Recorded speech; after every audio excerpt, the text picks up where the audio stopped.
The other big story involving Manchester United, obviously, Ed Woodward leaving. Yeah.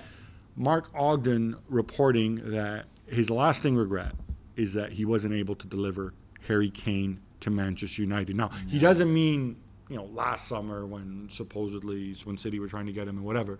He means over the years. He's basically saying he feels United really need a genuine goal scorer, which obviously they have. But they don't have now. Cavani and Cristiano don't count as 47 genuine goals in all competitions. It was a tough year. This time of 47.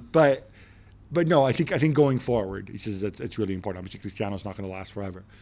But he says, kind of a backhanded compliment, that Daniel Levy was very smart from his perspective in continuously kind of renewing his contract and kind of setting it up in such a way, paying Kane so much money that it was basically impossible to get him, over the last 4 or 5 years.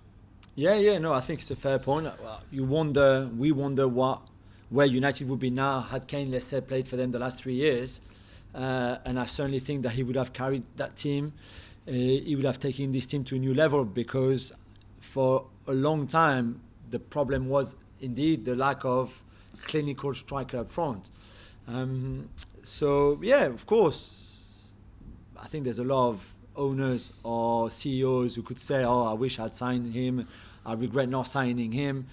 That there's a parallel universe in which Kane goes to Manchester United the year that Lukaku joins and plays under Jose Mourinho. Yeah. They win the league every year, which means Jose Mourinho is still there.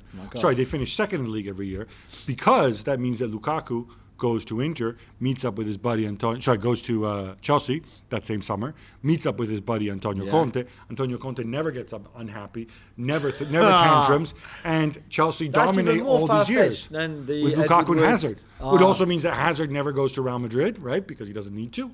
And it's very, very different scenario. It also means Inter don't win the title again. Oh my God. But that didn't happen, and Kane didn't sign for United, and Ed Woodward never got him. Did he even try? How hard did he try? And I just find it easy now to say, we could have done with a striker, we could have done Kane. Yeah, everybody could have done with Kane. Well, when he says lasting regret, those were the words that Augie relayed. It says to me that this is something that he wishes he could have back. He wishes, maybe with hindsight, there was more than he could have done. I think the key was when Kane signed that enormous contract. Was it 3 years ago? 2 years ago, yeah.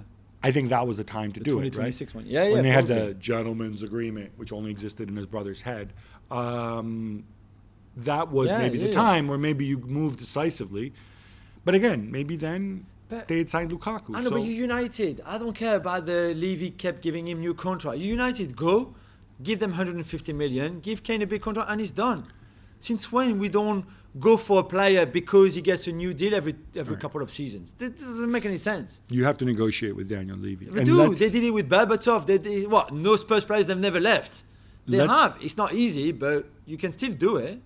You can still do it, but let's face it, right? If you and I left and Ed Woodward and Daniel Levy walked in here with a monopoly set, who would our money be on to win the game? Levy or Woodward? I disagree with that.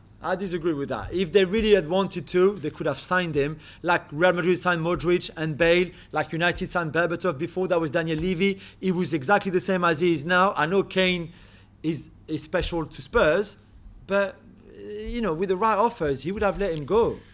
I'm sure he signed all those non-disclosure payoff agreements and so on, but I do hope Ed Woodward comes out and talks. Maybe he can join us on Gab and Juls Meets one day.